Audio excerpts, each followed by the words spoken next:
Alors moi, je trouve que les tennisman, d'abord, on vit une époque du tennis exceptionnelle, sans précédent, un peu comme il y a 35 ans à l'époque de Borg et de Nastase ou de McEnroe.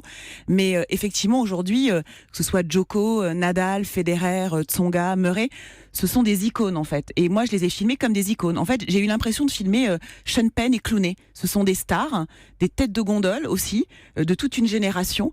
Mais ce sont des stars du muet. C'est peut-être la différence entre cette génération et la génération d'il y a 35 ans. D'ailleurs, dans votre docu, on voit bien, ceux d'aujourd'hui ne parlent pas et les anciens, au contraire, sont prolixes. On va y revenir. Est-ce qu'il y a des bad boys, comme le disait Corinne Boulot à l'instant, oui, y en a dans la nouvelle génération? Ah oui, il y en a. Parce qu'autrefois, on avait les figures mythiques, comme le dit Noah dans votre documentaire. Il y avait le méchant, il y avait le bon, il y avait le placide, il y avait le feu. Mais aujourd'hui, il y avait les colères de McEnroe qui pouvaient décider d'arrêter un match parce qu'il n'était pas content, par exemple, de l'arbitrage. Safin. Voilà, Safin aussi. Qui lui en a cassé et s'est fait rabrouer et qui a été pénalisé. Et aujourd'hui, moi je vous conseille de regarder les jeunes Australiens. Nick Kyrgios. Voilà, Kyrgios et Tomic. Ouais. Alors ces deux-là, les Australiens en ce moment, ils ont sacrément affaire avec eux.